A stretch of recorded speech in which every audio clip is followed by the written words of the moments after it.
all good. Okay. It's 8 o'clock, and we'll call regular board meeting to order. Peter, if you would do the roll call. Rickard? Here. Epstein? Here. Smith? Here. Dornberg here, and O'Grady. Here. Okay, any corrections to the agenda or consent calendar? There being none, we'll move to number 5, comments from the audience. Mr. Brown. Supervisor Jeffrey L. Brown, Amador County, District 3. Amador is going to be working on nuisance ordinance and also a fire clearance ordinance. And I need you guys to figure out if you want to be involved or exempt. So I can bring that back to the board. So for later time, I know we can't make decisions. Can you just describe nuisance ordinance. One of the things we had was we killed the short-term rentals. So Emily Way, which is down near Sutter Creek, had been having a short-term rental sound problem, and so we're going to shoot at making nuisance ordinance. We've had other like garage bands and other incidences like that, so we want to see what we can do to figure that out. This is all at the beginning portion. This is all going to be brainstorming, trying to figure out what would be best, what has happened in other counties to be run the best way, and we're going to do the same thing for nuisance, and then another ordinance for fire clearance, so that we can, have some more ideas of what to do. Would the fire clearance be something along the lines of the CAL FIRE regulations? Correct. But it's just that right now the county can't implement anything. You get more into down toward a city or anything else, but it's still unincorporated. CAL FIRE normally does not deal with those type of residences. And then there's some in the middle of some places, and CAL FIRE can't get to everyone. So we're just looking at some other way of helping, and going from there. Eric, I'm wondering if we could just put that on the planning committee agenda. Absolutely, and just to give you a little more background on what's now become the nuisance ordinance, which was the VRBO Airbnb ordinance. Both TriTac and the Planning Commission concurred with Kirkwood's request to be exempted from that because we operate under the special plan, not under. We already have our own requirements relative to short-term rentals. The nuisance ordinance is something completely different than what they were proposing. It's taking a whole different tack. I don't know that that's covered in the special plan, so I don't know that we'd want to be exempt, but it's something we would definitely look into. So if you're okay with that, Eric, I would put both. Both on, yeah. On planning. Yeah. And then probably put it on once they have their rough draft come out, I would say. And that'll be down the road sometime. Right now we're just going to be starting to brainstorm. This is all step one. This coming Friday, we'll be doing our first brainstorming for the fire clearance. But I know we're having a meeting. Is that just internal or is that public? It can be public. It will be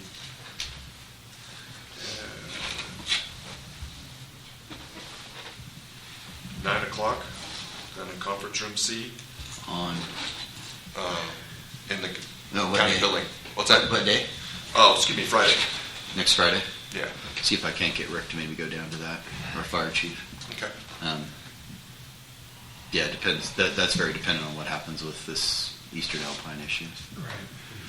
So, yeah, I'll try and send someone down for sure. Well, thank you for bringing it to our attention. Yeah, thank you very much. My pleasure. Okay, any other comments? There being none,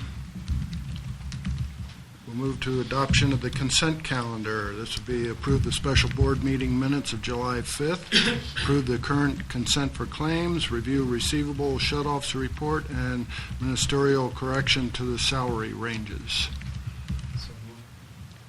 Moved and I second. seconded. All in favor? Aye. Aye. Opposed? None. Items for board action. We'll begin with finances and Kelly.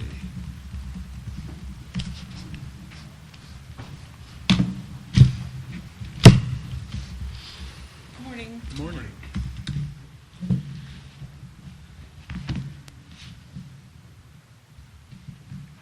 All right. So we'll begin with the balance sheet on page 28. There were a couple of changes to the balance sheet. I broke out the intangible assets at Standish's request, and those intangible assets total $15,854,000, which is made up of $6,982,000 worth of assets that are related to the Out Valley project, and then $8,871,000 in the deeded assets to PG&E. If they're intangible, things like engineering designs and things Right, like that. exactly. Wow. I never would have guessed it's that big. I would. That's depressing.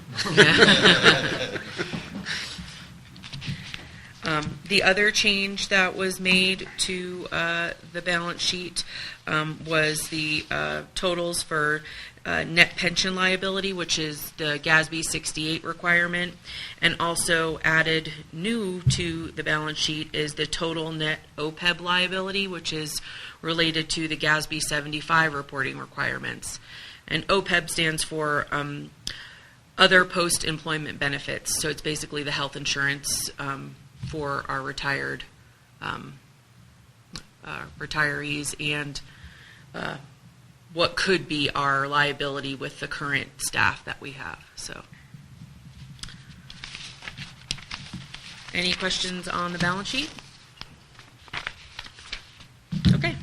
Hearing none, we'll move on to the revenue account by fund.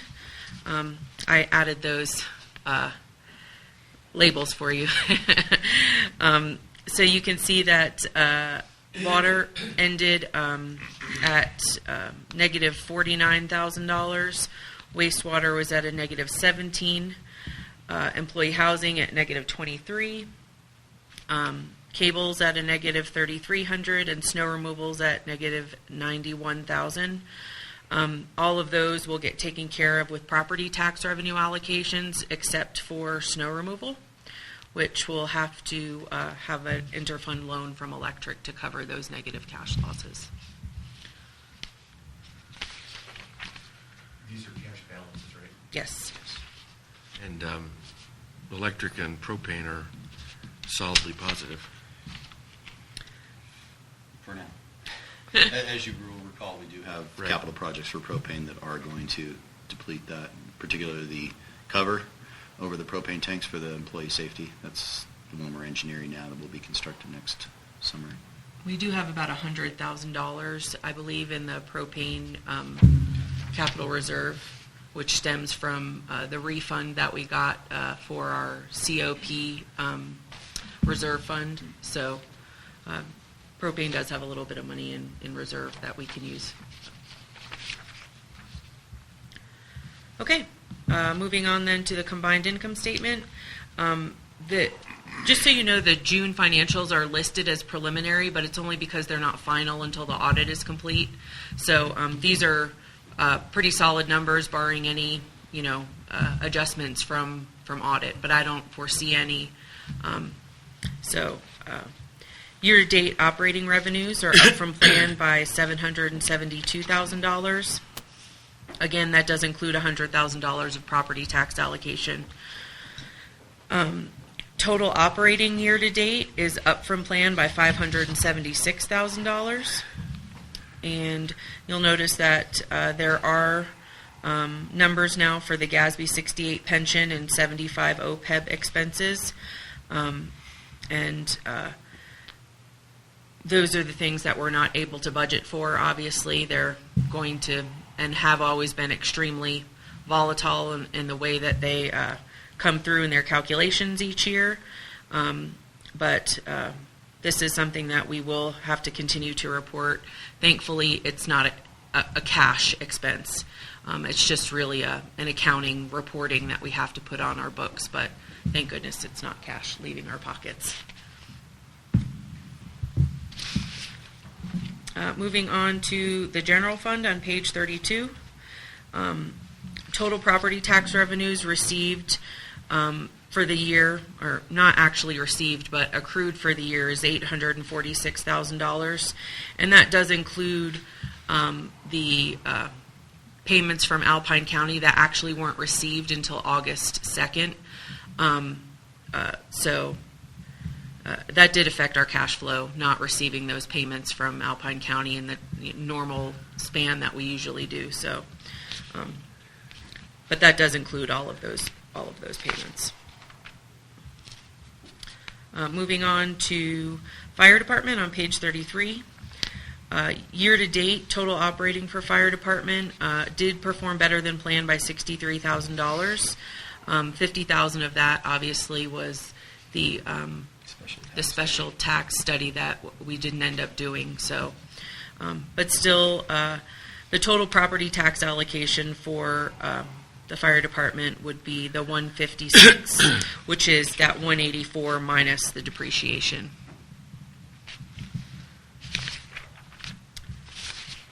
Moving on to water on page 35. Year-to-date operating revenues are up from plan by $2,200. Total operating is up from plan by almost $61,000, but still obviously operating at a loss of $87,000 year-to-date. Moving on to wastewater. Year-to-date operating revenues are up from plan by $51,000, and total operating is up from plan by $149,000. But again, still operating at a loss of $236,000 for the year.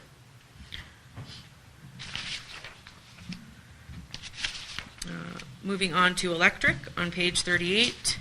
Year-to-date operating revenues are up from plan by $475,000, and total operating is up from plan by $416,000.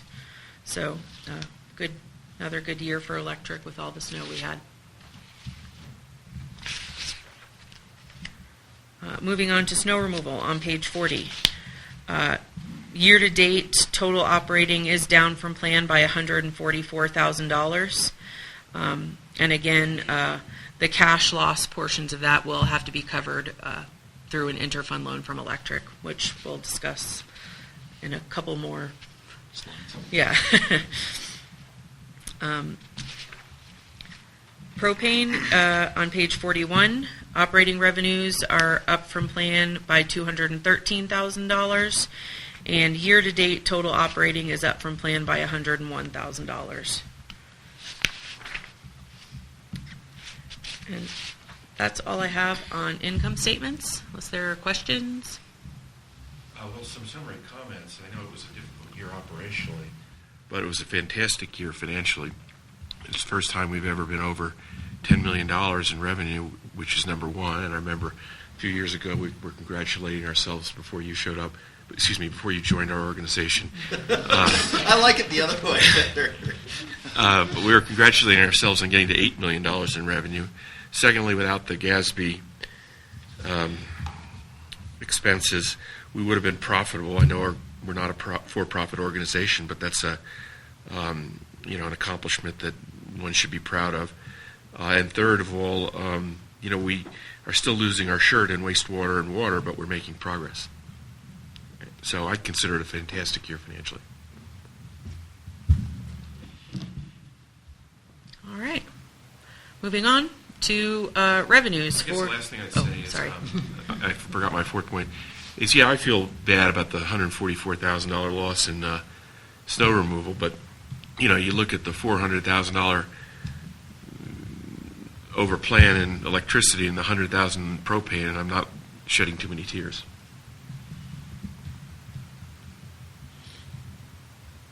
That's it for me.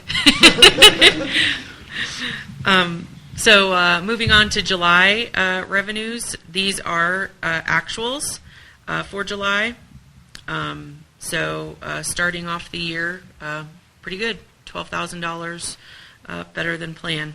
So it says this year, it says 489, and budget was 546. So are the titles reversed, or there's something, or am I confusing something here?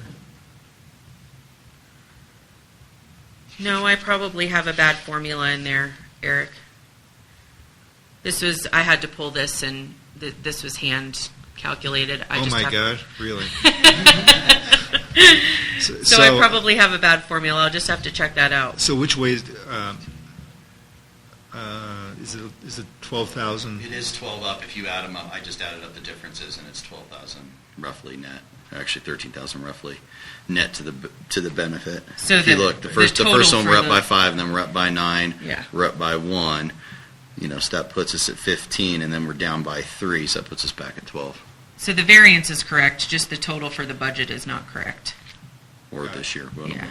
Yeah, or one of the those two. is not Yeah. good. Uh-huh. Thanks for catching. Sorry about that. I was really wondering which way it was going to go. So far, so good, but Good. we are incurring a lot of costs getting ready for gearing up for winter and doing our summer project, so this will vary soon.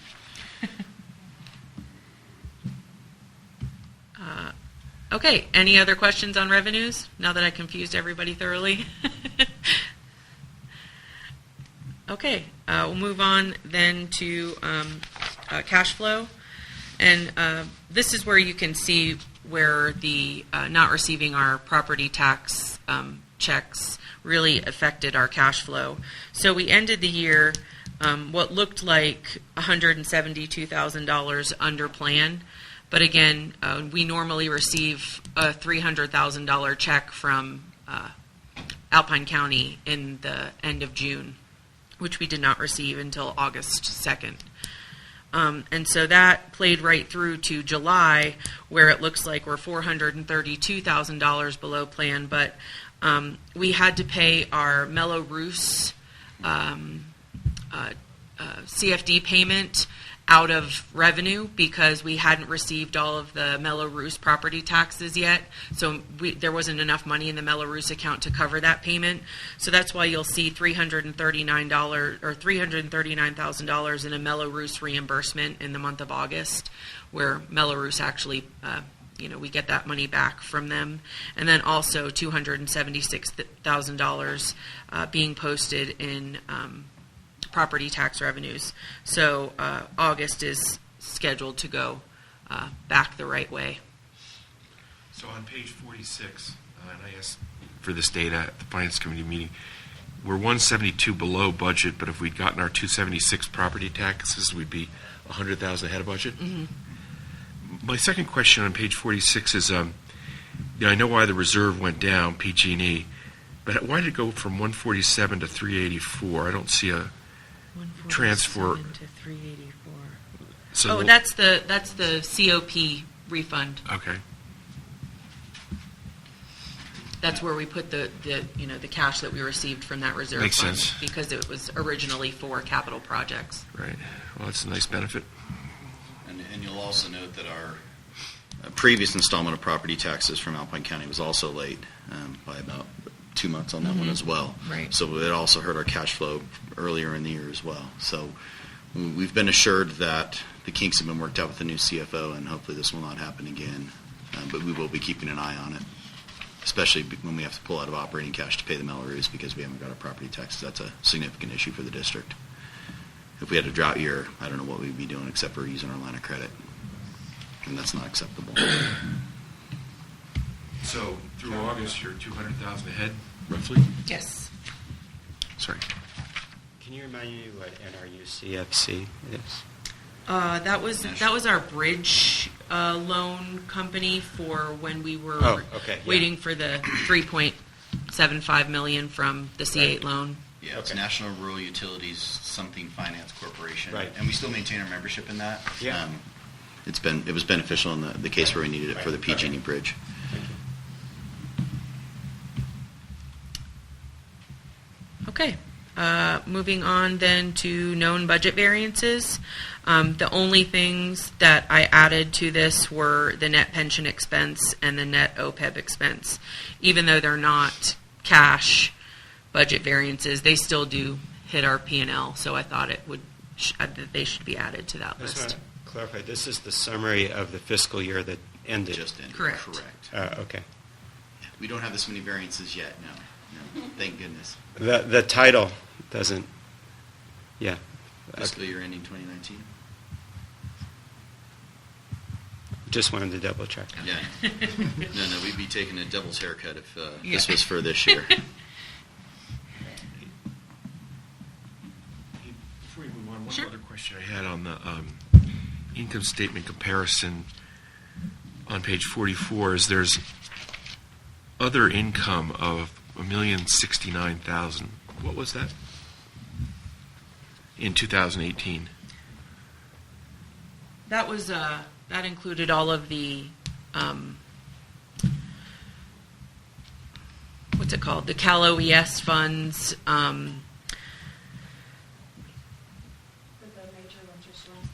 Yeah, the FEMA funds, the Cal OES FEMA funds. That's all I can remember off the top of my head. I know that's not $1 million worth, but that's. Oh, and it's property tax revenue allocations. They go through that other. They're lumped in that other fund. So you have $700,000 worth of property tax allocations, and then the $300,000 of FEMA Cal OES funds. Wouldn't that occur in 2019 also? If it's property tax? You were asking what the $1 million from 2018 was, though, right? Right. Bob was saying, why wouldn't we see that in 19? Because I haven't done them yet. I haven't done the property tax allocations yet. I have to have you guys approve them before I can actually do the journal entries. So where does it, so it occurs in a different line currently, the property tax? The property tax allocations. Well, this is an income line. So Right, but when I do the allocations from G&A to the other funds, Uh-huh. in the other funds, it's listed as other revenue. When that property tax revenue is allocated to that fund, it is listed in an other revenue line. Okay. Let me try one more time. The $860,000 in property tax is somewhere in one of these lines on the 2019 year-to-date, right? Which line is it currently in? Well, it's in the revenue line up top, 846. Yeah, the property tax revenue line at the top there. But then it couldn't be in the 2018. What do you mean? Well, there's, or does it get subtracted out somewhere else? Yes, it gets subtracted out in the G&A allocations line. Okay. It's just the way it has to flow through the different funds. Yeah, I just wanted to see whether I could understand it. I'm sorry. There it is. I give myself half credit. Yeah, it's listed under the expenses, the G&A allocations. Okay. Thank you. Sure.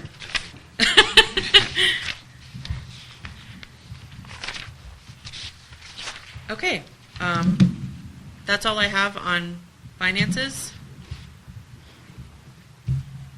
Was there any other questions? I can confuse you guys some more if possible. No, you do a great job, Kelly. This is great. It's just the way we're required to account for things obscures the operating results. I agree. Okay. And having to explain it when I'm not the best at explaining things. No, your explanation is fine.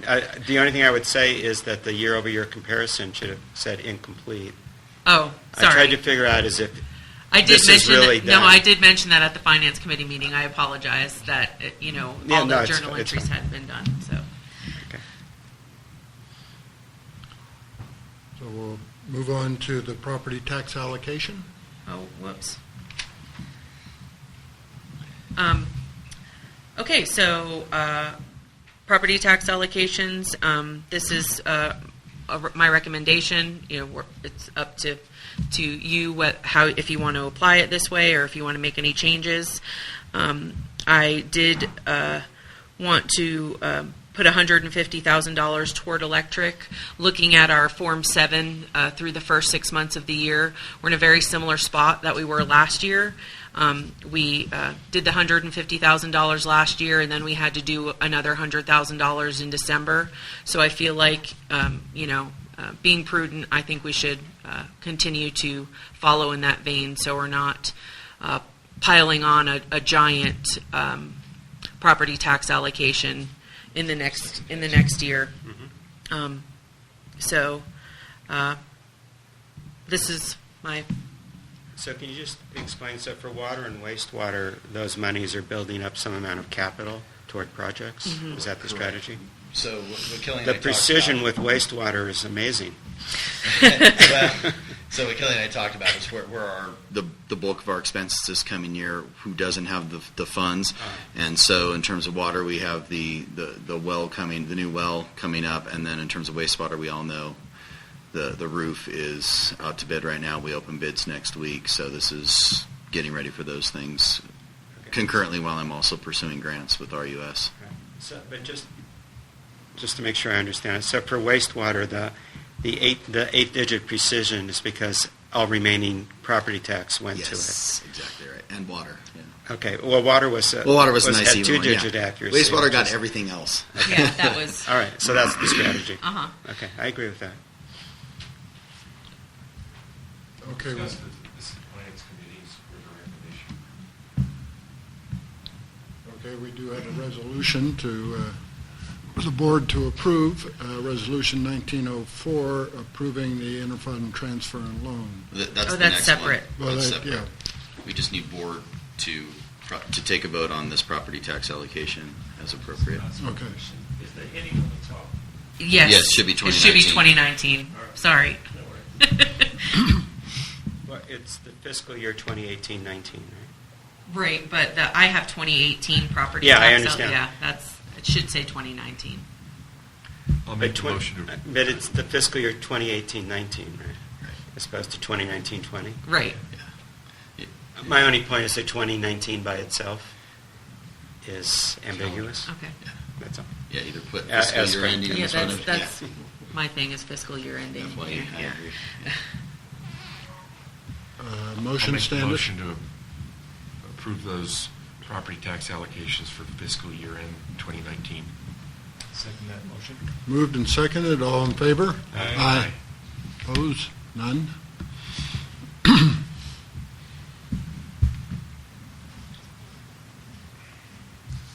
And so now we have That the the, approval of the resolution 1904.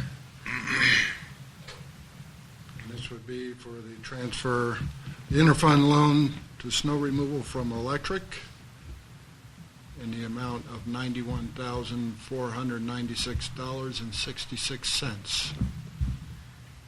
Just as a question, we didn't do property tax allocation because it's not a government or enterprise fund, right? Correct, we can. The property tax for it's a non-enterprise fund. Right. So I have one question. So I know we've got loans outstanding from electric to water and wastewater. Just wastewater. Just wastewater. Just wastewater. 30 some odd thousand. $36,000. How much is it? 36. Okay. And so I guess whether or not, and I know there's a term on that too, whether or not we are paying attention to that will be determined in our rate study or Yes. something like that. So Kelly and I did talk about that. So two things on that. In order to be 6613 compliant with Government Code 66013, we need this resolution. We also needed it for that fund, but that predated me, so we'll be doing that as a consent item on a future. I found out from Shanahan this should have been done, so we'll memorialize that. Talking with Kelly and looking back at the board minutes, the intent was the repayment period starts after the COP ends. Now, the fact that it's $30,000 and we've pushed $300,000 over to wastewater, we're going to revisit in June whether we just pay that off, depending on where we are cash-wise on wastewater, and just pay it off preemptively with plus whatever interest has accrued to Well, that the reason point. I ask that is I just sort of want to get a sense of whether or not this is a formality, but then we don't really pay attention to it, or it's both a formality and we do pay attention We to pay it. It is a attention to it. formality, and she does track it. Okay. Absolutely. Okay. No, we're definitely paying attention to it, and Okay. yeah. Okay. Well, I make a motion that we approve Resolution 1904. Second. Moved and seconded, all in favor? Aye. Aye. Opposed? None?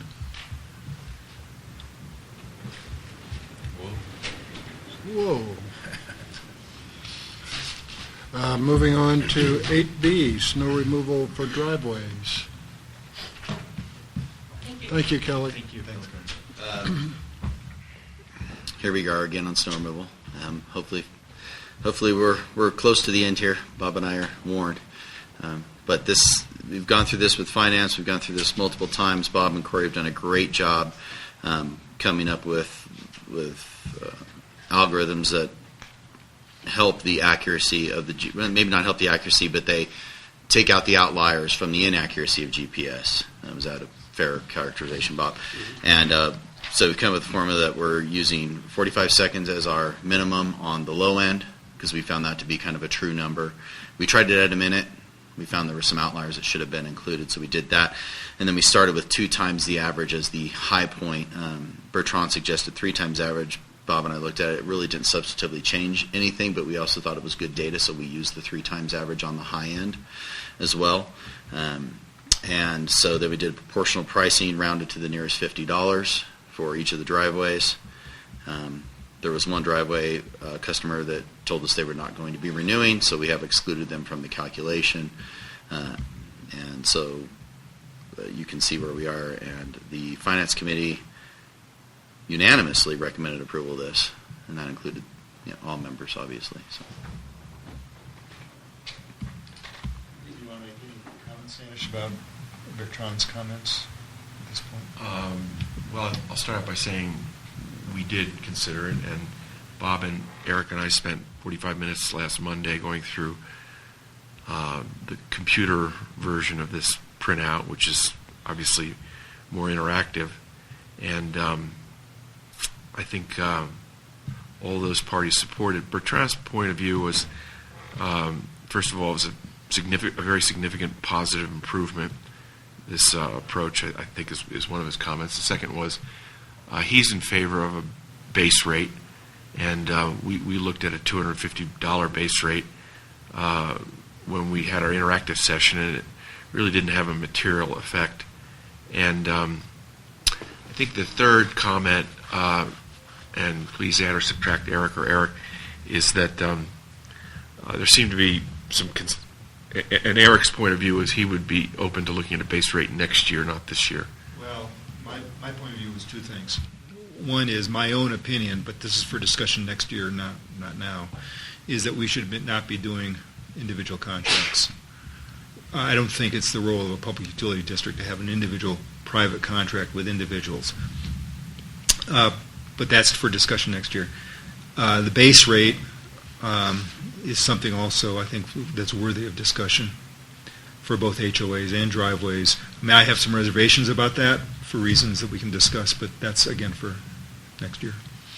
And I think the last point he made, which was that maybe we should use a rolling 3 years for driveway data. And Eric said he was open to that for driveways, not necessarily for HOAs, on the theory that, driveway is a harder GPS problem. We've been improving and learning, so if the first year rolled off, that would be fine. And secondly, our hardware has improved from 3G units to 4G units. And thirdly, ownership of properties change, as well as people's patterns of usage of property are subject to change. Did I miss anything else? No, that's right. Eric? I think that was accurately captured that. So I'd like to add a couple other points to this. So we extensively modeled doing a base rate. And what the base rate effectively does is it reduces the cost for the more expensive driveways and raises the cost for others. So what it does is it cost shifts the cost of operations from the larger, when I say large driveway, it's in terms of time required. And it either is due to the fact that the driveway catches snow better, or it's bigger, or it's got a funny shape, or there's no place to store near it. For whatever reason, some driveways are just a lot harder than their neighbor's driveway, and we have 3 years' worth of data that's consistent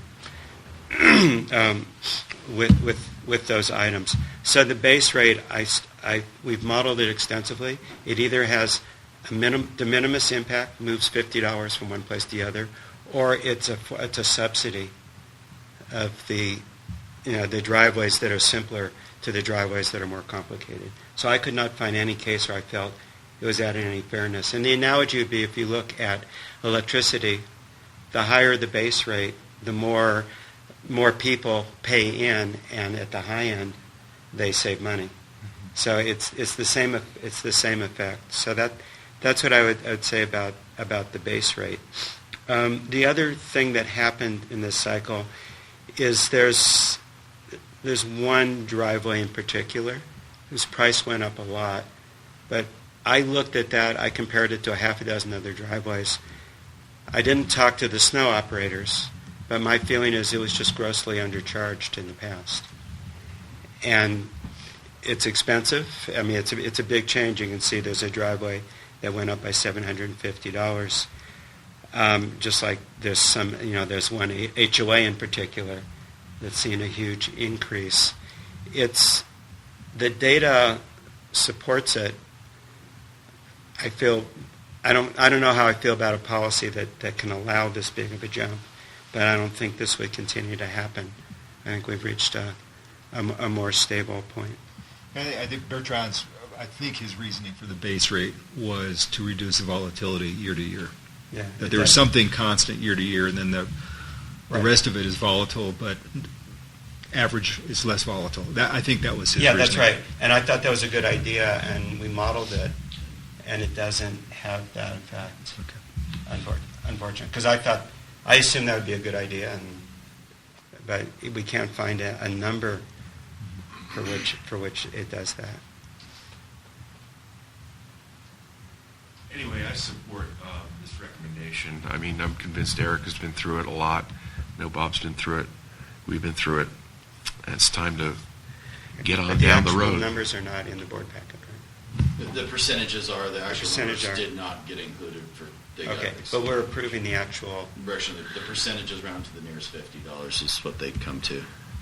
right? And all right, so we're approving that. Approve the and then percentages, they authorizing correlate you directly to turn it to dollars. Yeah, they correlate directly to the budget we have. Well, I'd like to say after 6 months of working on this, I'd like to move that we approve this without prejudice.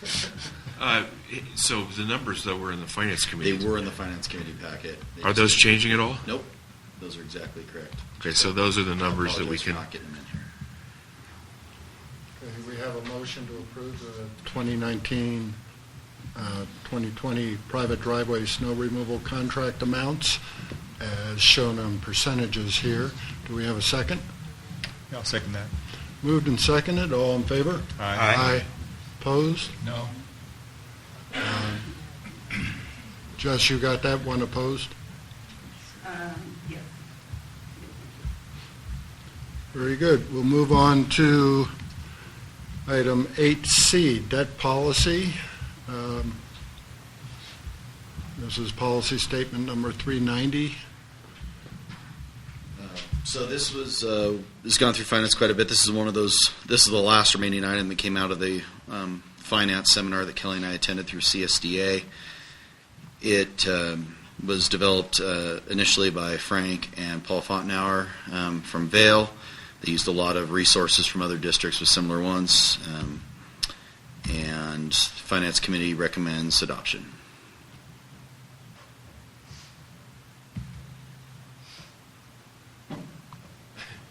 Yeah, I had a couple of comments, and they are resolved in this document, so. Are there any other comments from board members, from the audience? If no other, I'll move adoption of policy statement number 390. Seconded. moved and seconded, all in favor? Aye. Opposed? None? Very good. So we'll move on to item 8D, and Brandy with the performance reporting and aquifer levels. Good morning. Good morning. So we start a new year of performance reporting. The first month of the year for 1920, in electric we saw a production of 449,000 kilowatt hours. Of that, all but 3,000 kilowatt hours were purchased off the grid. You'll remember that we had the 6-hour power outage at the end of July. Our total system losses were $57,900 for 13% loss on a 12% goal for the year. This is pretty typical this time of year with low usage. Moving on to propane, we flipped back to a negative loss. We had a negative. No, we ended up. Last year we ended up at. Natural gas. We are. We have. I think we ended up at negative 3% for last year. We're at negative 7% for this year with 2 percentage signs. Sorry about that. Can we sell the surplus or not? No, I think it's a phantom surplus. But we continue to bounce around the positive negative 5%, our goal being 2% loss. We've been well within that the last couple of years. If we move on to water, for water we had just under 1 million gallons produced at our wells. Our losses for July are recorded at 202,000 gallons, which is 21%. I do want to say that this does not include our hydrant and construction meters that are out there and being used somewhat heavily. We generally collect all those towards the end of the construction season, and then you'll see a lump sum go in the September-October range. Our goal for water is 15%. Is that metered right at the hydrants that are being used? It is, yes. And lastly, wastewater. At the plant, we treated 1.3 million gallons. Of that, 663,000 gallons were I&I, so not water from houses, but water infiltrating or inflowing into the system. That's a 50% unidentified loss for the month of July, higher than last July. But we still have a lot of flowing water out there. We had a late spring snowmelt, so this is not an unusual number for this time of year in these types of conditions. We're starting on our rehab program for this summer. Week after next, we'll be hitting 13 additional manholes to do the sealing on the inside of the manholes and the new lids, the watertight lids for the top of those manholes. So we are optimistic that this number will continue to go down over the next few years. So if we produce 964,000 gallons of water, and you assume that goes through to wastewater generally, why isn't the loss closer to like 370,000? We had irrigation. The irrigation number does not go through to the wastewater. So we had, I don't have the exact number of irrigation gallons, but that is included in there as well. But that is the calculation. You calculate Yes. what you processed and then Yes. calculate, subtract what you produced in water. Exactly, because we don't have a wastewater meter. It's Sure. just the water meters. at the Understood. houses. So there was a fair amount of irrigation. Fair amount this this time of year is irrigation season for us. But I can get you that exact irrigation number if you I'll want. take your word for it for now. Randy, could you give us a little summary of the outage we had? Absolutely. So on the Sunday morning, the 28th, we had an outage, just a system-wide outage, electrical outage here in the valley. And originally we thought it was related to the PG&E fire shutdowns, the preemptive shutdowns that they had done that weekend. But it turned out to be unrelated. We found that we had indications of a ground fault here in our system in the valley that actually opened the breaker to the out valley line. And after further investigation, we found that we have a potential ground fault on an old redundant direct bury line that runs through Kirkwood Meadows Drive on the commercial circuit. That line was kept hot with the thought that we could use it to backfeed lifts through commercial if the need arose, and the more we turned it on and off, the more likely it was to fail. So we were able to isolate that line, get everything back on, and not have any customers remain down. We are continuing to investigate to see if we can find the exact point failure of that line, to see if it is worthwhile to repair it, or if we need to look at other options to regain our redundancy. So we're being fed normally right now as of the morning of the 28th, but we do not currently have the ability to backfeed lifts like we have in years past.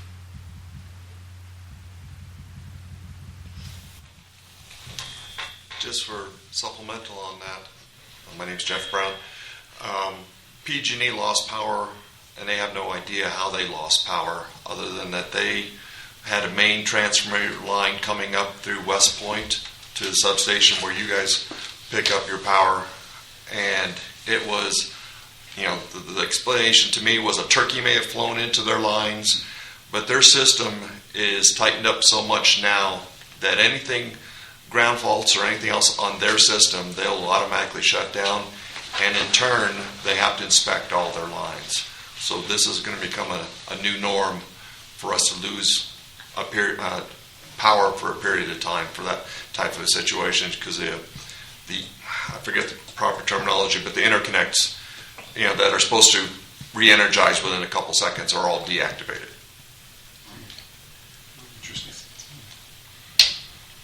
And we will be budgeting to replace that redundant line.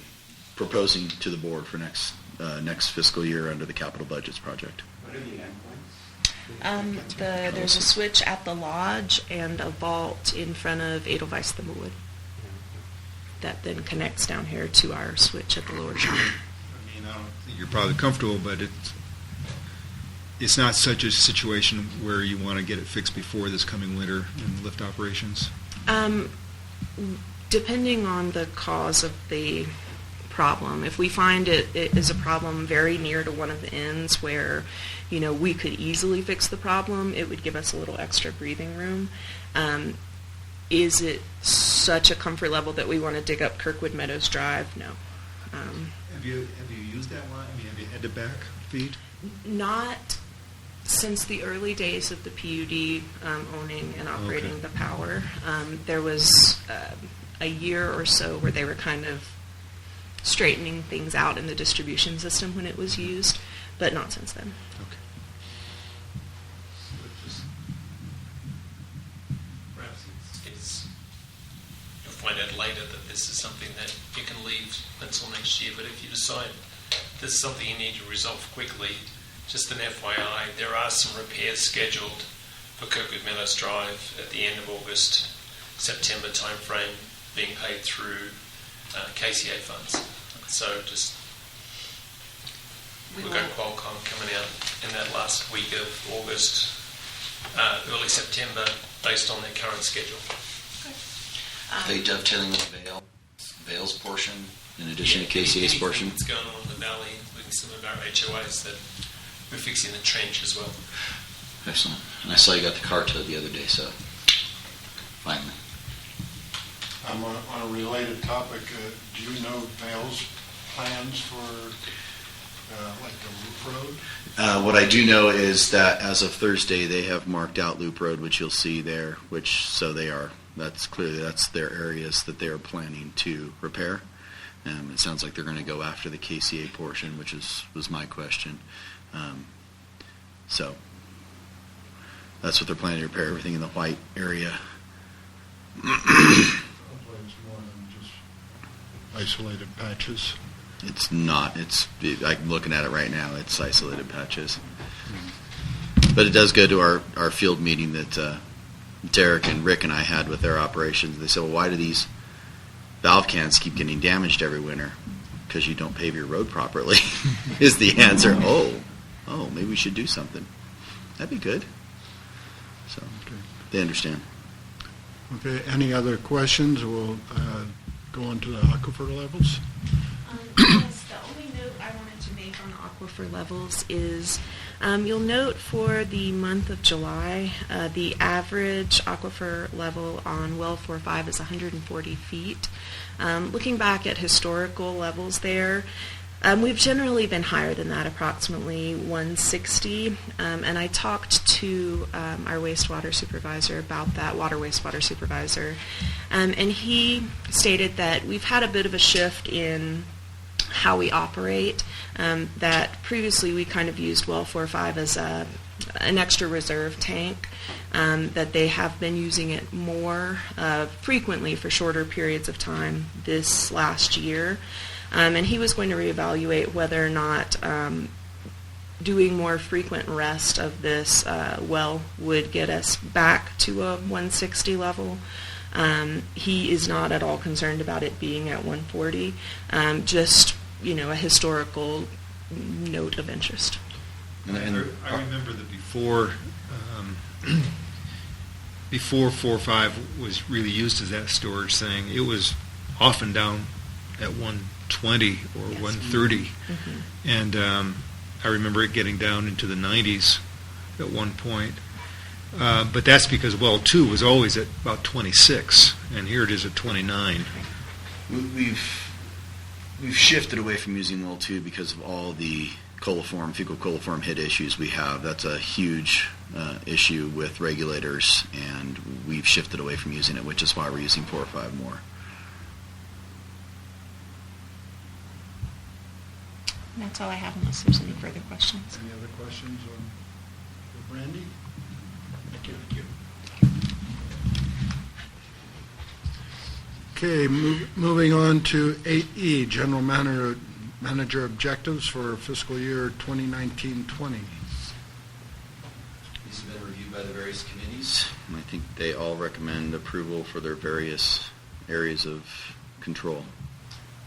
For planning, because we didn't have a meeting, because we're doing every other month pretty much now, there was a comment that came through after we presented this at the planning committee, and it had to do with relationships with the HOAs, which may have been damaged to some extent because of the snow removal early this past winter.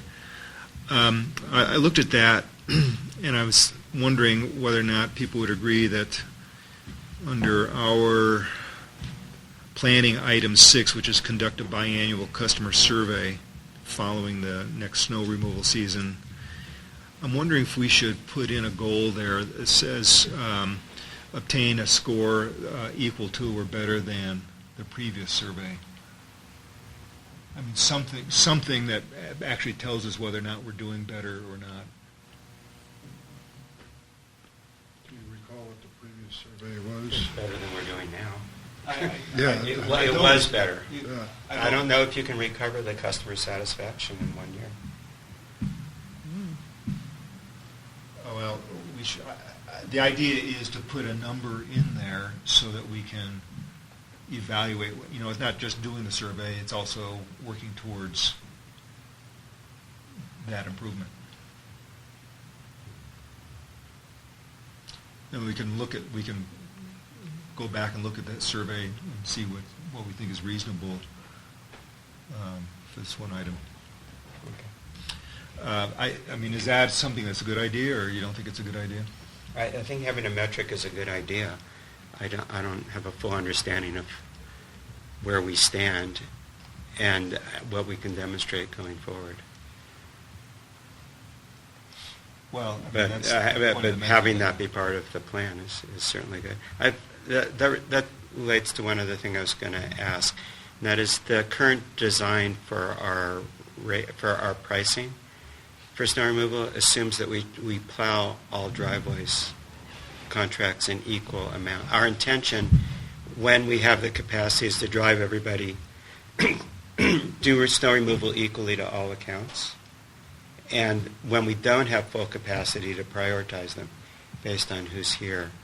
So I think if we had a set of defined performance objectives that we're working to, and then we measure that, I think that would improve satisfaction. Well, I'd like to suggest that, the planning committee will meet again on August 30th, I believe. I mean, just on that one item 6, I'd like to work with Eric and maybe the planning Come up with committee some and parameters. just see what we might want to do there. I mean, part of this is, well, anyway, I think it's a good idea. Yeah, I agree. My other comment on the planning is we had discussed item number 4, which is simplified connection fees. I think that was a holdover from some earlier year, but because finance has a goal on the same topic, basically, I would just prefer to take that out of planning and basically have finance number 3, evaluate electric and propane rates and connection fees so that neither fund suffers any net losses, begins to build adequate reserves and funding for projects outlined in the capital plan, and is, I don't know how to word it, but it's simple for developers to understand. I think it's simple to understand right now. I think what talked to Frank, it may not be clear about what's behind the connection fees. In other words, how those connection fees were calculated. But I think the fees themselves are simple. It's just a one-page thing. So you want to combine 3 and 4? He wants to eliminate 4 in planning and rely on 3 in finance. Right. Okay. And so, are you done? Yeah. Yes. Yeah, I would just say, the finance objectives are fine with the finance committee. I'd open the floor up and ask Frank to comment a little bit. I mean, you made the remarks essentially that you'd like to see a full cycle on the connection fees for electric and propane. And Frank, you can comment, but my interpretation was so that it can be more easily explained to potential developers. Whereas in the past, as pretty much all of us know, the developer had an orientation of just trying to minimize them. So why don't you comment if you'd like to? Sure. Well, I'd like to thank everyone for the opportunity to look through these goals. Obviously, a lot of work's being done to try and get these to a point where they make some sense. So a couple of observations about the finance goals, just to reiterate my comments. If I look through the goals, there is, in most cases, where you control the outcome as opposed to like working with an agency, there is specific timelines for getting something done. And in the case of number 3 in finance, what I would like to see is some more specifics about what could be delivered, because this goal could roll on for 3 years, or it could roll on for 1 year and it gets done, I'm not sure. But that was one of the observations. When I looked at the other goals, they seem to be pretty concrete, that there's a certain deadline or timeline, and I know that there is a massive amount of goals that Eric, his team, and in most cases the board are involved in. But in this case, having our ability to focus on this is a little bit like a shadow, because you can't look at the P&L and go, well, here's our current run rate of connection fees, and I can't tell you that it's going to be, comparable to, say, snow removal. But if it was, then my argument would be, let's put some resources in it, because it is forward-looking as opposed to managing a business right now. And I certainly, personally need to spend a bit of time getting back up to speed with all the pieces that were discussed previously. And I know it's part of a whole series of things that need to get done. But in this case, we're hopeful that we have some activity for this winter period into next summer.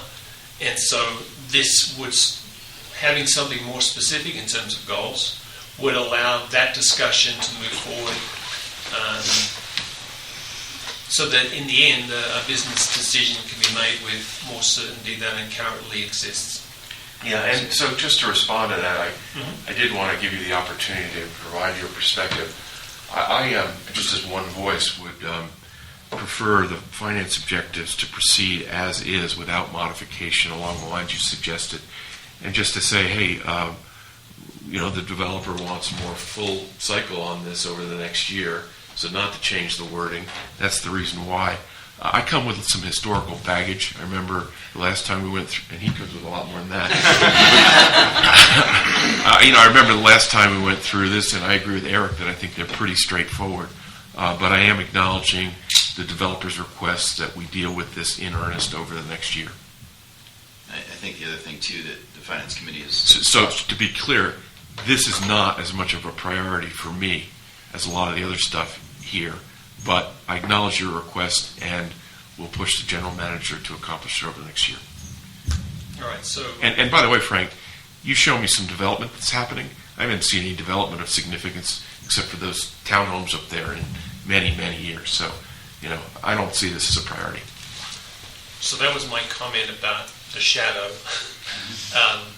And in terms of things that have been brought to Eric's attention in my predecessors, and how we deal with employee housing, and that maybe the changes that are a result of differences in the capital plan with switching station versus what was ultimately resolved. I think those things are worth dealing with. I appreciate I don't have a strong batting average here in terms of what's being developed. And it's not my job to foreshadow anything that we're currently working on, but we are working on some things. That's exciting. We think so. I think it'd be worthwhile to get the connection fee documents that we had previously done.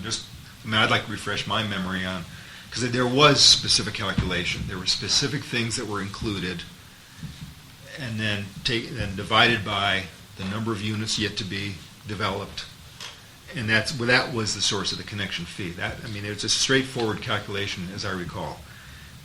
What all the components were, that was one of the things Frank is wondering about, and whether those components are going to change, if anything has changed. But I think that would be a reasonable step so that Frank has information on that. And so, to answer a couple things. One, the reason why electric propane, historically, finance hasn't been concerned about is because they're not losing money like water and wastewater. So they're a lower priority from our perspective because the funds are making money and developing capital sufficient to deal with the bulk of the projects they have coming up. Two, both rate studies are on the website with all those explanations that you were talking about. Okay. And the attachments are not there, but Jess did send those to you yesterday. So you have... I looked on the website this morning, but I'm several emails behind, so I didn't see that you'd send it to us. But it'd be great to have it on the website. But the issue about profitability is great, that there's some sustainability on propane and electrical, but this is more a focus on capacity and paying for future capacity. That I need to be clear that the connection fees should be funding that as we build out the valley. Right, and just to be clear, because I think you were a little confused last time, capacity is our treatment, or in terms of electricity or propane, what we can provide. It's not in terms of the infrastructure a particular subdivision needs to serve their subdivision. That's all on the developer. Capacity from our perspective is treating water, treating wastewater, providing electricity, providing propane sufficient for the expected development. So we've been going around on this a little bit. So if we're 40% more developed in the valley, we're 100% developed in the valley, then the things that add to our capacity to deal with that would be, as an example, additional propane storage tanks. Sure. Or something, I'm not an engineer, but something that relates to the electrical grid that would allow us to connect in to your network. And those things, in my view, are the capacity that we need going forward. Admittedly, it's not going to happen overnight, but the ability for us to fund that additional capacity, right, whatever word you want to use for it, but it's, we need 3 more tanks in propane in order to get this to work, or something else in the electrical network. Yeah, I mean, to put it in the simplest terms for the respective funds, it's an additional well for water. It's additional treatment capacity, whether that's membranes or an expansion of the wastewater plant. It's another propane tank and propane. Electric is right size for full development. Well, So it's there- the backup powerhouse. the power for the 100% redundancy, and then that's a policy decision. Do we keep 100% redundancy? That's right, but I think the previous one, I'm not sure, assumes that we do want to be able to add generation Yeah, I capacity. think it in the does. power. I just want to remind that we also have included employee housing in these calculations too. That was included, yes. Which was an issue that was brought up. Right, whether there's a better way to do it or not, we did that because there was no agreement on any other way of funding it. And talking to Nate Whaley, who's definitely more involved in that discussion than I am, is still looking with the KMPUD to find some way forward. Yeah, there may be a better even though way. There's reticence from that. Yeah.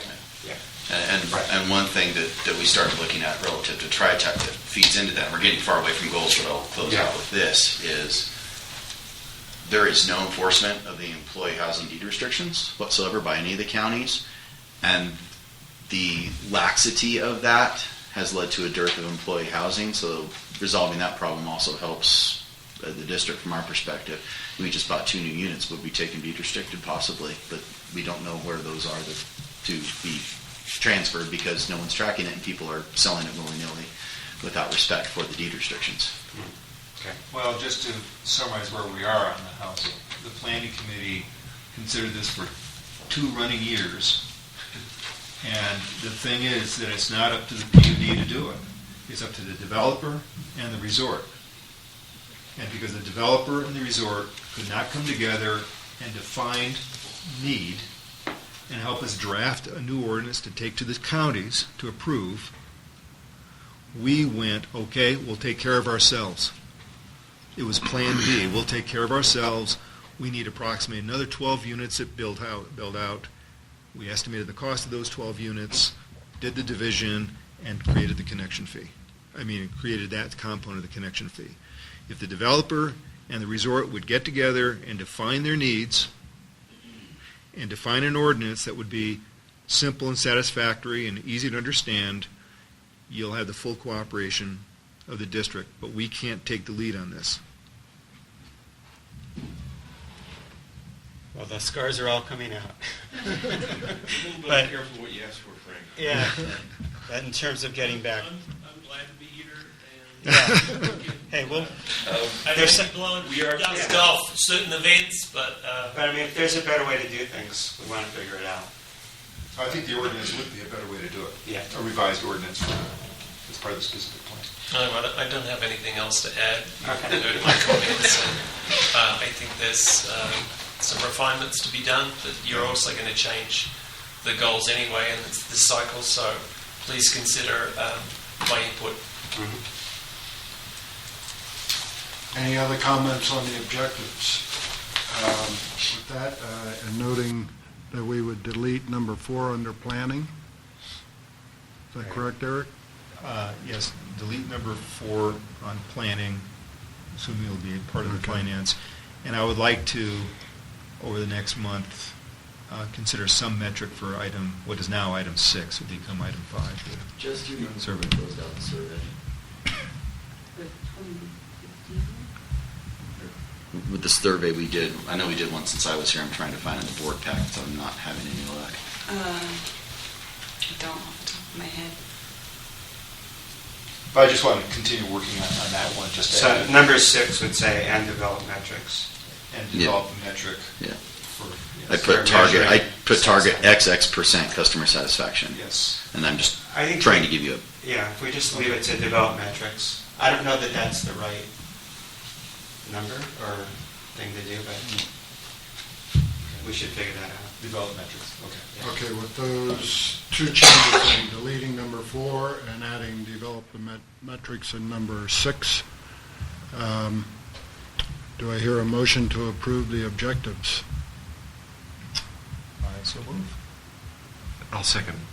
Moved and seconded, all in favor? Aye. Opposed? None? Very good. Moving on to 8F, the employee handbook. So we've been working on this for quite some time, both the staff and the personnel committee.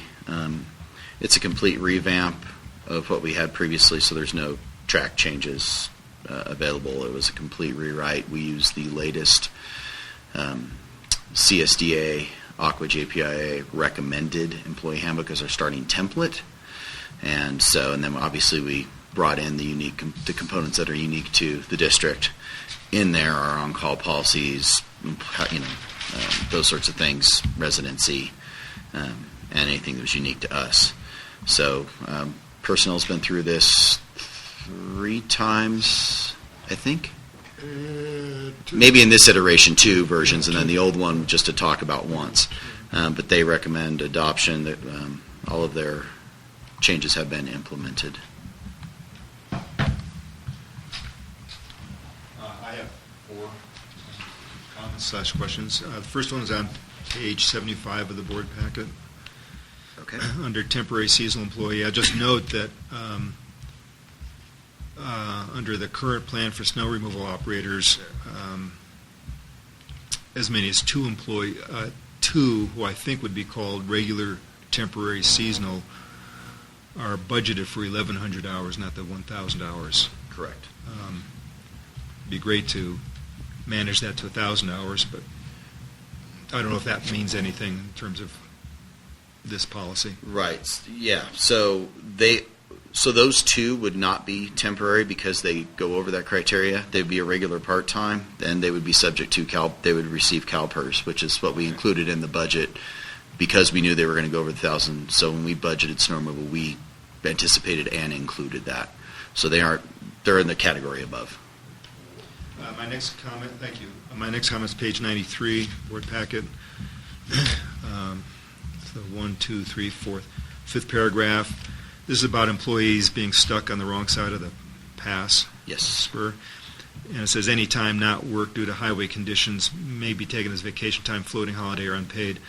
I'm assuming that the telecommute option that's later in the policy could kick in.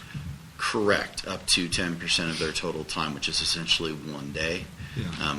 Except for in extraordinary circumstances. I did, and that, well, from my side of the mountain, 13-day or 11-day closure, but from the other side of the mountain, 4-day closure. I did allow additional, if there was work available.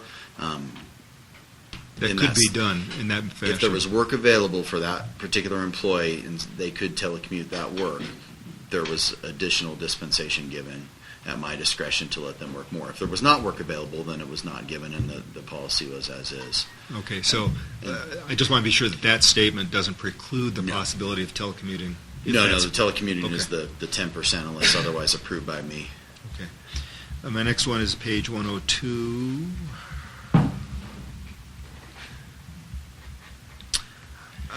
So this one I don't quite understand. This is about a grievance and appeals, etc. The paragraph that says failure of the district to respond within the timeline set forth above shall be construed as a denial of the grievance at that step, effective the last date for issuing a decision. I mean, if I'm interpreting this, and what's on my mind is something that Peter has said in all the years I've been on the board, and that is that it's important that ultimately an employee who's having some difficulty have the ability to come to the board, come to the personnel committee for discussion. And this seems to indicate to me that if the district just simply does not respond to a request, then that can't happen. And I'm not sure that that's right. So what we should do is nestle that up under 2, and not generally from 1 through 4. If we nestle it up under 2, then the personnel committee option is available. okay. Yeah, I just think that that's an important step. Yeah, no, I think I have no objection to that.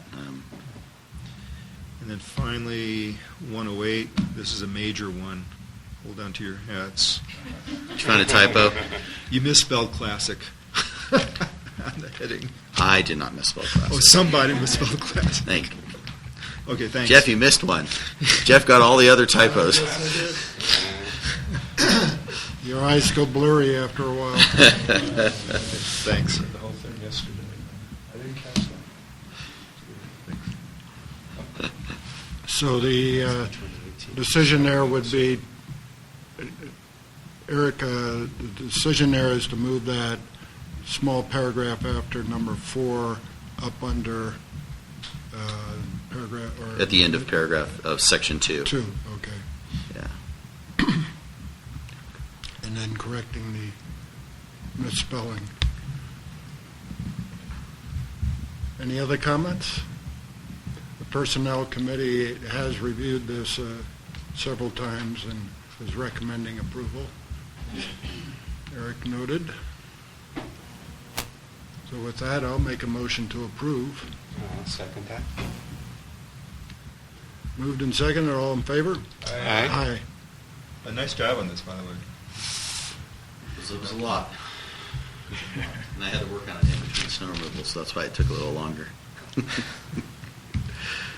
Okay, we will move on to 8G, renewable electricity propane options, and Bob Epstein will lead us So through you want me this. to take it? Yeah.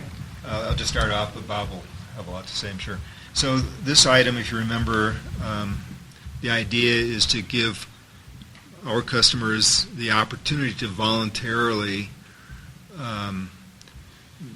pay to offset the portions of carbon emissions that aren't already covered under in our electric rates, which is currently 30%, I think, of our consumption of electricity. And the idea that was approved at the board last time was to conduct a short survey to see if there was any interest in the community on that score. And so the survey asked about both, would you be interested in offsetting the other 70% of electricity consumption that generates carbon emissions, and then, of course, propane, because propane, there is no renewable option that we know of at this point. So a survey was sent out. The results are in the packet. But one of the questions was, do you support the idea of the district providing this as a service to make it easy for you to voluntarily do this? And 80% are in agreement with that. I say yes, we should. We got some additional responses since this was written. I think it's 54% of respondents said that they would be interested in participating in the electricity portion.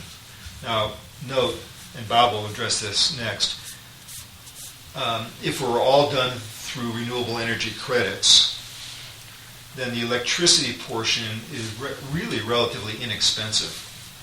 It amounts to, what do I say, about 1 or 2% of your electric bill Increase. of the annual, yeah. But the propane would be much, much larger than that.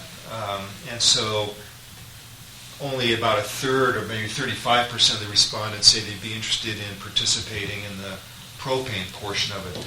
But it's a much more expensive, well, a lot more expensive.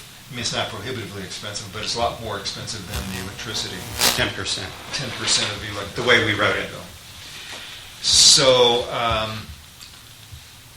so essentially that's what the survey said. The survey is indicating that it's probably worthwhile moving ahead with this on a totally voluntary basis, of course. It would be done much as the way I think of it is the way donations are made to KBFD.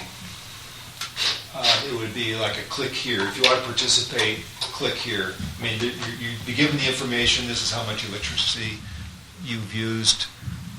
This is the portion that's not covered currently by RECs. If you want to cover the portion that's not covered, it would cost this much.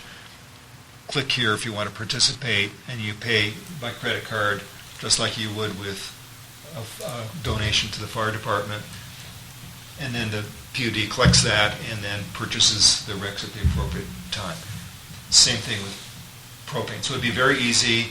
My understanding is we do it once a year. My understanding would not be a big time sink for the staff. It would not be that difficult for the staff to do. So that's the idea. And now, since then, because of the results on the propane, Bob did some additional research, which I'll ask you to summarize now. Sure. So first of all, I want to comment that we got a very short, succinct comment from one of the people who we sent the survey to, said we shouldn't be confusing renewables and carbon-free. There are relationships, but there are two different topics. And I didn't think we had done that, but in rereading it, I found two sentences where that was certainly the case. And the title of the email certainly did that. So we corrected that by sending out some additional Q&A to everybody.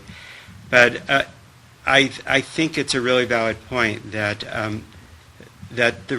going from 30% to 100% renewables is about a 1% cost for people to voluntarily do it, and that's a precise definition. It means that to your home or to your business, every electron came from a renewable source. This is accounted for through the accounting system. Now, there's no requirement that the electrons match up, but the accounting system in the state guarantees you that the sources of renewable into the state were allocated to your house that exactly match how much power you used. So that's a very precise definition. Using the carbon benefit of renewables to offset propane does confuse two ideas together. And it's also fairly expensive. It's about $44 per metric ton to use renewable electricity as a way of offsetting things. And that amounts to about a 10% cost for the typical homeowner. And as we had a fairly low turnout on that. So I looked into using an actual offset. So I just want to be precise. An offset is a source of emissions that's being reduced that has no regulatory obligation to do so, and it's additional. That you can prove that without doing this, it would not have happened. It isn't something you're going to do anyway and you want to get paid for it. So there's a very precise definition. So the people that I trust on this is the Climate Action Reserve by the state of California, which was established by the legislature to come up with offsets that are verifiable and provable. They're the only things the state will consider. And then Bonneville Environmental Group in Oregon administers it for the state of Oregon. And the environmental groups that I know and trust always use them for offsets. So I then looked and said, is there an offset project in our counties? And found one that's actually covers Amador County. It's a reforestation project that goes back to forest fires brush fires from 2005. Areas that are very prone to having brush fires in the future. The cost per ton for those offsets are $12. So there's two advantages of considering that. The first is the cost per ton would go from 44 to 12. The second is we would be totally unambiguous about whether we're talking about offsets or renewables. And there's a third advantage is it would actually you could actually drive on Highway 4 or 12, wherever, and you could actually see the impact of the money you're offsetting. So to me, that brings up another idea of saying, in terms of climate change, we can either wait for the state and the federal government to tell us what to do, or there's some things we can do that actually impact our local community, or at least the Sierras. If it's not as local as Alpine and El Dorado and Amador County, at least it's the Sierras, because that's where we're living. So I think the idea of doing the offsets would be educational. It would be much cheaper. We get a higher participation. So I would suggest that for consideration.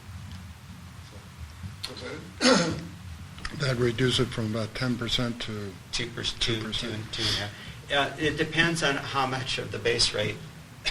If you're a low propane user, the base rate's higher, right? If you're a large propane user, then the percentage is a little bit lower. But you can figure about 2% would be typical. I didn't look to see if we got responses from any of the large commercial users. I didn't go back and see who responded. Just the response rate was pretty high, much higher than I was expecting.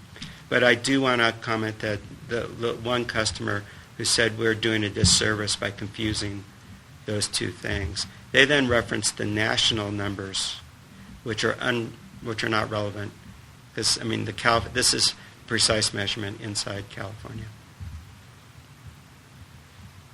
So I think we have three possible actions today. One is to say, is to ask staff to proceed with implementing this program for introduction maybe this fall. Second would be to refer it to the planning committee for any further discussion.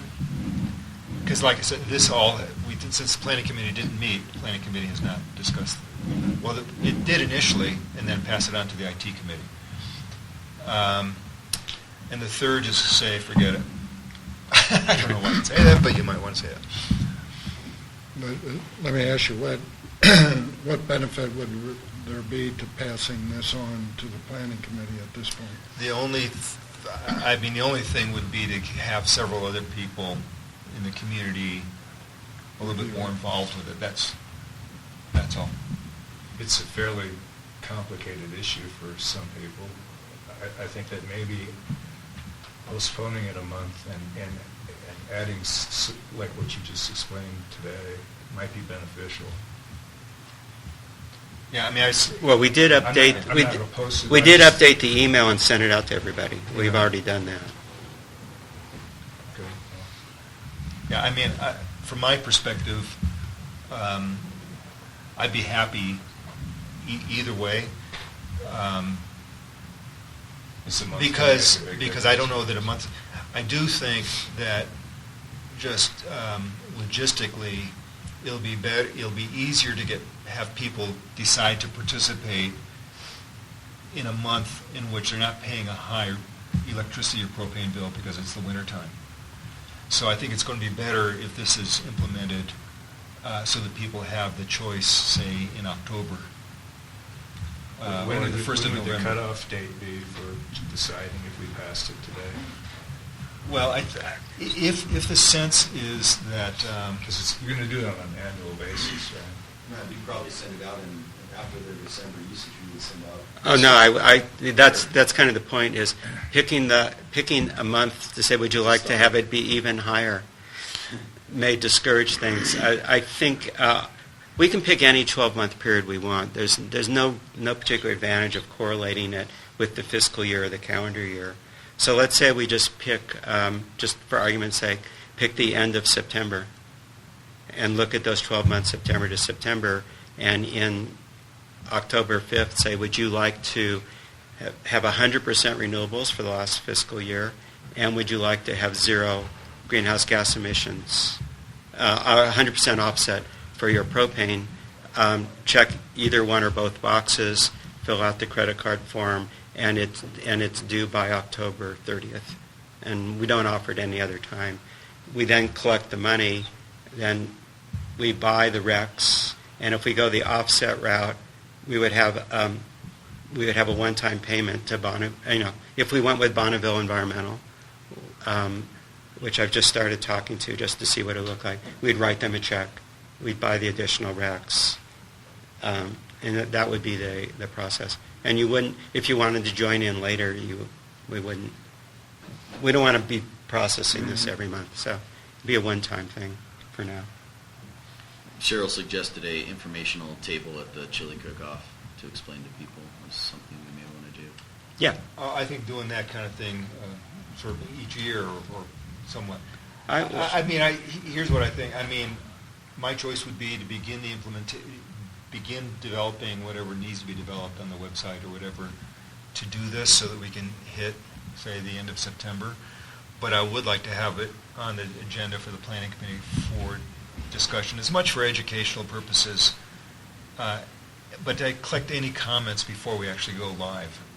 If there are any other comments from the planning committee members, I guess that's what my preference would be. The other thing I would add in is, since we've raised interest and questions, closing the loop sooner is much better than having it disappear from people's minds and then reintroduce it again. So I'm kind of inclined to encourage people to just, if we want to do this, to Get on with it. yeah, to authorize some subset to move in a direction and make the final decisions, and unless there's some big change, to roll it out. And Brandy and I haven't had a chance to discuss this either, so I don't know. You may have some additional things you want to add. So maybe if I summarize this, so we could take an action today to authorize staff to implement the program, but refer it to the planning committee to kind of... For final details. Yeah, for final Yes. details. Yes, that would be a good approach, I think. Okay. Maybe we could bring the newsletter article, which we already talked about, to planning for discussion and review. Okay. And with the new component of, do we want to go through foothold Yeah, I think we conservancy? need to look at actually doing Local. an offset that has an impact in the community. Which I like your description of the one. I think that Cheryl's right, Peter's right. I mean, communication, information for something like this, I think, will be very beneficial. And that's primarily what the planning committee would work on. Yeah, right. And there would be, on everybody's webpage for their accounts, there would be a renewables and a greenhouse gas impact page that they could look at any month that would show them what their impact has been and what it could be, and remind them that the next period, is in October or something. Yeah. I'm confused a little bit by your explanation on propane.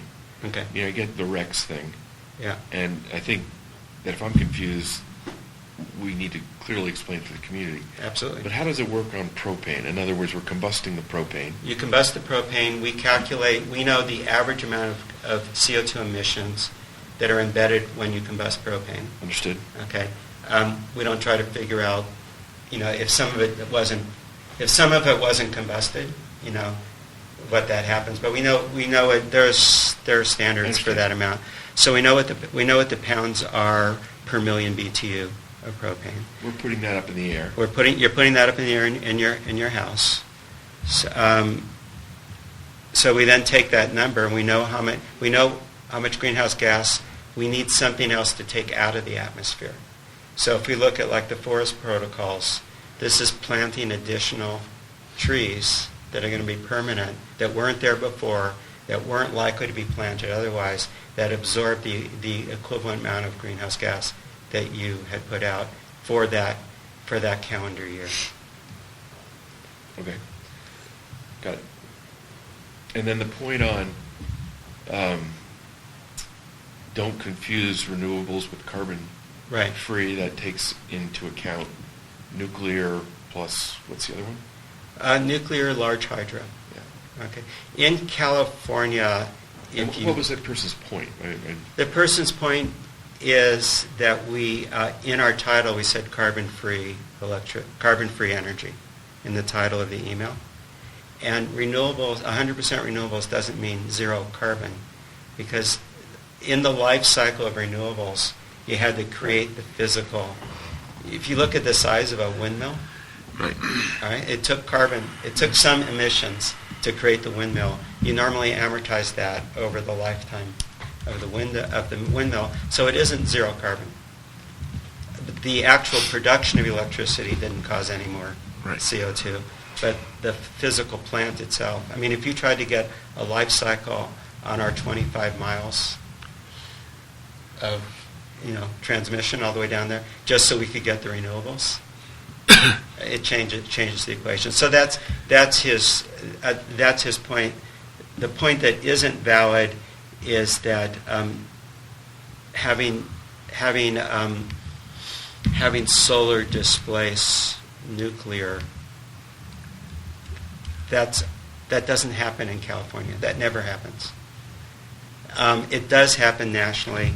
He complained that there's renewable biofuels. Well, there are no biofuels in California that are used for electricity.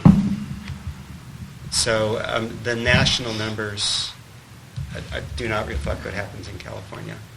But I think the point of creating the confusion, we did because we were not precise, and there's no reason not to be precise. So I do accept the criticism and agree with it. Any other discussion by the board? Is there any Is that- community? Anyone have any comments to make or suggestions? Well, if not, do I hear a motion, and this would be to forward this proposal to staff to implement for, With a final review by the planning yeah, committee. with For final, details and communications. with the objective of getting this thing complete and online by end of September or thereabouts. Do I hear a motion? Is that feasible, Mr. Mr. As long as I get a week off, it's feasible. Well, we- Yes, I think means it's. it is. We're keeping that. There's two things we have to do. We need to just integrate what we've already done. There it is. We need to decide about the offsets, and we need to have Computer Courage implement the sign-up and payment page. So it's a busy summer. That's my only concern. It's doable, but if we don't make September, we'll make October. Yes. Well, Yeah, yes. I think it's very doable. We have to work with, like you said, with our web developer to implement it. But from staff's perspective, it's not substantive, and Bob and I have kind of worked through it. So Okay. yeah, and I think planning we meet on the 29th. Sorry, the 30th, I believe. Planning's on 30th. same day as the board. Yeah, so we'll definitely have time to talk about it then, which still Yeah. puts us on a good target to hit it. Okay, do I hear a motion to that effect then, to instruct staff to implement and to refer this to the planning committee for further details? I'll second it. Well, I'll make the motion then. Stay- Very well. I'll be sure that I somebody thought you other made than the Bob and motion. me said something. I thought you made the motion. All in favor? Aye. Opposed? None. So I want to thank Eric for bringing this whole idea up. I first just said, oh, great, more work, but now I'm actually pretty excited about Yeah, well, what I've come up with. I mean, you've done amazing. You've done all the work, you and staff have done all the work. Easy to come up with the idea. Well, good work. We'll move on to number 9, the general manager's report. Okay, I'm going to go a little bit out of order here. Just want to give you an update on the playground. We did have a consultant come out and look at the playground. He gave us a pretty extensive list of necessary repairs and replacement. His ultimate recommendation was replacement of the facility. It's not up to current standards. But he did give us some immediate repairs that needed to be done. Staff has done, we've taken all the low-hanging fruit and completed those repairs as we are able. Some of them require specialty parts, which we've ordered. Some we've received and installed, some we haven't. That was the playground component of it. The actual physical topography of the site, we have Bailey Civil Engineering looking at the ADA improvements that would be required to bring that up to proper ADA standards. The ramping is insufficient. The heights are insufficient, et cetera. It's going to be relatively substantive from that perspective of what that needs to be brought to ADA standards. Is it okay to use sand as the... Yes, Okay. but there will need to be some substantive retaining walls built, as well as paved paths with appropriate landings, slopes, grades, etc., that meet ADA requirements. Now, bear in mind, we don't own the parcel, so this is something we'll have to negotiate with Vail relative to what they're willing to let us do to bring this up to snuff. We do have some bids for the replacement equipment. I'm just waiting to get the civil engineering component of that so I can bring that back to operations with the full cost to bring this up to snuff and have a facility that doesn't expose the district to liability. So that's where the playground sits. I will just note that I know of one community, not in California, Colorado, a small community that put in a playground completely with grant money. Let's see. So the 218 consultant, we have selected Hildebrand Consulting to perform our 218 study for both water and wastewater. As I explained at Finance, finding consultants that are interested in doing such a small district with such a small budget are They're not many. Most of them just passed, and then I got down to who was qualified and who's done other similar small districts, and I settled on Hildebrand. I have some experience with them and a couple of their employees from another when they were at another firm. So they actually have some expertise with which I'm familiar and comfortable with. So we selected Hildebrand. We'll be executing that contract with them. It is within the budgeted amount for both respective studies.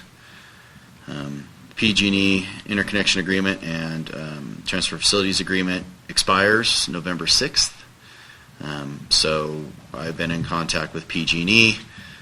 Bob and Stanish will remember Yilma, so I've been in contact with him. The indications were standard renewal is 5 years, but he could probably get a 10-year without going to the big bosses, quote unquote. Given the flux that PG&E's in, my inclination is to recommend a 10-year, but we'll be bringing this back probably to planning for discussion of what the recommendation is, and as we negotiate that with them. The only change to the agreement is an amendment to change the expiration date. That's the period of the agreement. That's all we're doing, nothing else. Aren't they obligated to renew? No. They could arbitrarily. Yes. They actually could terminate within the existing agreement. And then we would go to FERC, or what? That would be the interesting question, is what our recourse would be. But yeah, we'd have to appeal it to FERC, because that's who approved the agreement. I kind of remembered some obligation to serve under federal law. I'm just looking at the agreement, which does expire, so I just want to get that. The interconnection agreement and the transmission facilities agreement both expire? Yes, they were 5-year terms on both. I didn't believe it either until I read it, and then I read it, and I believed it. I would just request that we verify, either correct my mistaken belief or verify that there's an obligation to serve under federal interconnection laws. Do you remember that, Stan? No. Or it's inconceivable to me that we just paid them O&M in perpetuity and they could cancel it. But I really think at the end this is just going to be ministerial to extend the period of the agreements. Yeah, right. So, we did receive last week the Eastern Alpine Fire Department proposal. So Eric and I have been looking at it. We have some questions that we'll be getting back to the CAO with on the proposal. And it may behoove us, after we get our questions back and those answered, for Jeff, for you to consider appointing an ad hoc on that. I would think maybe Eric needs to stay on it for sure because he just has so much history, but from a financial perspective, I don't know if you want to put Standish or someone else on as well, or maybe an Alan Sapp, something like that. But I think my recommendation, I don't want to speak for Eric, but perhaps we form an ad hoc once we get down to the questions being answered, when we get down to the nuts and bolts, that reviewing the financials would be appropriate for an ad hoc. Yeah, once the questions are answered, but before we decide to do X, Y, or Z, right. I would love it if Standish and one other member from the Finance Committee, perhaps Alan, join us to make the decision about X, Y, and Z. I think and then what else to do, what options we have, what alternatives we should consider, and so on. Yeah, and hopefully we'll have the answers so that you could consider appointing the ad hoc at the August 30th meeting. They're not substantive questions, but there's enough ambiguity. We do need some clarification on a couple issues. With regards to Summer Festival, it's much better this year. When we're closer to 4th of July, obviously, it's better. And so you can see our attendance was up across the board, with the exception of young adults, which was pretty well status quo. But we definitely, it was definitely better attendance than last year, and on par with better years that fall on the 4th of July on a weekend or near a weekend, Friday, Saturday, Sunday, Monday. In terms of revenue, so our revenue increased. It was better than the prior 4 years, or prior 3 years we're looking at. Our expenses did come down this year, which was great. and excluding labor. We don't count labor, district labor. So our net revenue was up substantively and did meet the goal for last year of at least 30,000. So we did well. So big thanks to Cheryl and Jess and Rick, and that epic promise from Vail was a huge help. They were able to get us lodging for our winery and brewery people that we didn't have to pay for. We just, basically what we were told is just ask for it, we want to help. And so we did, and we got it, and so it was great. Big shout out to everybody that helped on that. Any questions? I just want to say, I just thought the atmosphere was so nice and friendly, and also the inclusion of shaded areas and the rest of it. Just the layout, all of it worked so well. So my thanks to everybody who made that happen. Anything you want to add, Jess? How much did we raise? The net revenue was 43. And we raised 50, almost 52. Okay, so 43. Yeah, sorry, I'm sorry. That's the no, and that's the yeah. So 52 was the gross, and then our expenses, not including labor, were 8,500. So sorry, I thought I clicked on it, but I was looking at it on my screen, not yours. Sorry. Actually, I will remember next year the 4th of July falls on a Saturday, so we should have a really good turnout next year. So we should up that in the objective. So I have one recommendation, which I made 2 years ago, but didn't really write it down. I saw these great T-shirts that say, "We come to your fire, you come to our picnic," for the fire department, and sell those for obscene amounts of money. There, and that actually was a point, and I think Jess and Kelly and I were standing around, and someone came up and said, "Do you have shirts we can buy?" And we didn't have an order, so... I found that kind of a funny... Yeah, no, I think that's great. I think we had already anticipated ordering shirts appropriate for that next year. Something that everybody wants. They all want a fire department shirt. Yeah. Yeah. Okay. That's all I had. Any questions? Board? Maybe the I'll ask this question under operations report. There's no operations report, so asking me, because Rick's not here, so just ask him. I'm just wondering if there's been progress on the work on the propane tanks, the levelers, or whatever, the valves or whatever. Yes, so there has been progress. The nature of the project is such that we need to go out to public bid because it's over the threshold of 12,500. So we are going out to public bid.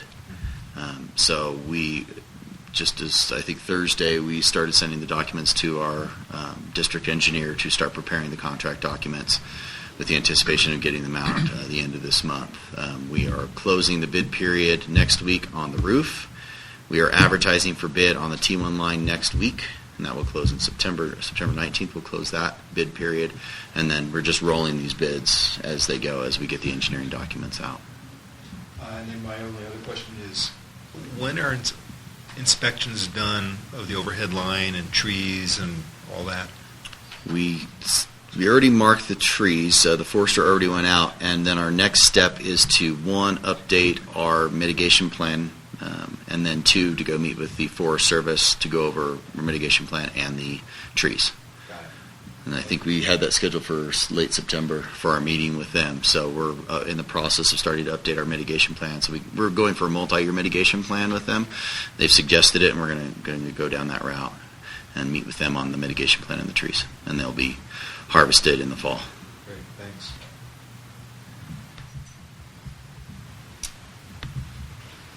Any other questions on operations? We'll move on to the standing committee reports. I do have one. Okay. I'm looking at the revised interconnection agreement, and it says, to the extent that PG&E remains the license holder of the Mokelumne River project, and neither KMPUD nor PG&E has provided the other party with notice of intent to terminate, this agreement shall automatically renew for a maximum of 6 5-year terms for a total service period of 35 years. So, and then it says that they need to give us their, notwithstanding its renewal, the agreement remains subject to termination pursuant to blah, blah, blah, except that any party intending to terminate the renewed agreement must provide the other party with written notice of its intent to terminate, no sooner than the 4th year of any 5-year term. So I think we should proceed on the basis that it automatically renews unless they want to change the deal, which they won't want to do. No, they don't. They just want to change, just renew the period. But I do think it's beneficial if we go for a longer period, just for the reasons I stated, if we can. But we'll talk about it in planning. So. Okay, moving on to agenda item 11, standing committee reports. Planning committee didn't meet. Operations, I think we covered it all. okay. IT, I think the main thing in IT that would be of interest to everybody is looking at cybersecurity. Eric, as part of his training, got briefings from various other utilities on how they were hacked and what are the techniques used and how do you prevent against it. It's my goal that never happens here.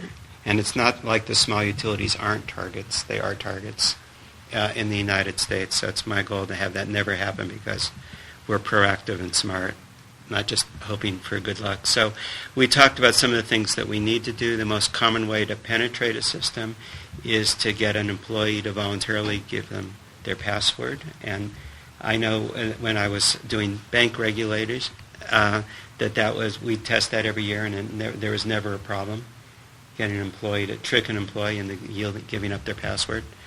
So that's the biggest vulnerability. The second biggest one is if your operating environment can be accessed without physically being present.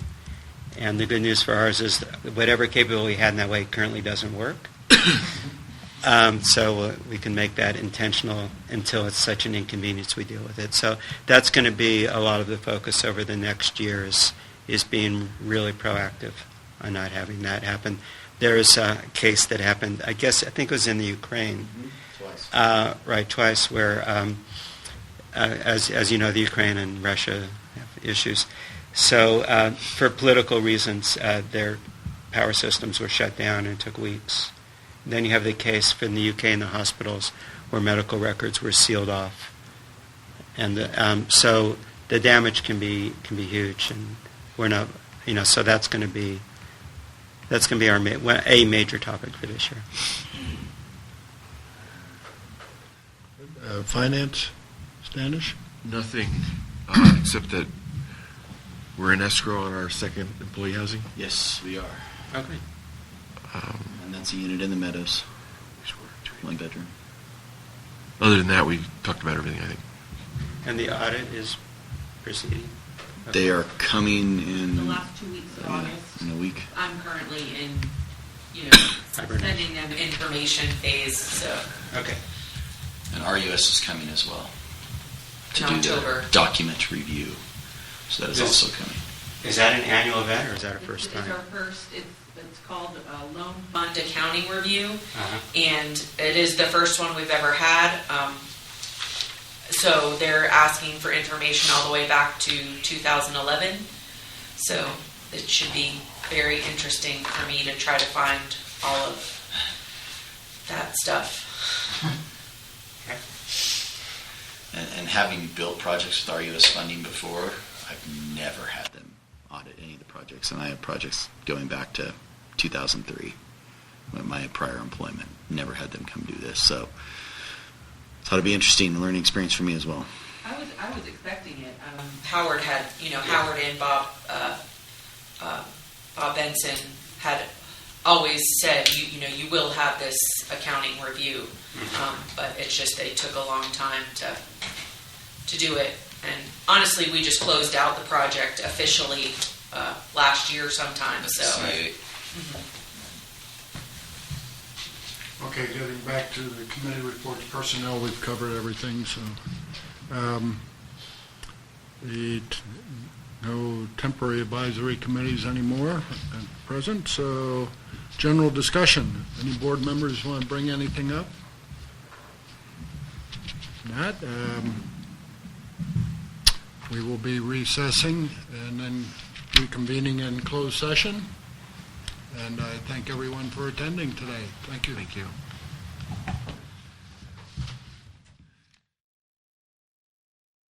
I do. I'm aware of that. I got the impression that You can see for some. Let's close out the meeting. Excuse me, just a Yep. second. We'll Yep. reconvene. Sorry, this conversation's important. Yes, sure it is. 10:07. Yes, sir. And just report the board reviewed the employee performance reviews and merit increases effective July 1st, 2019. July 1st, 2019. No other business. We will adjourn the board meeting at 2:07, 10 seconds. Thank you. Thanks.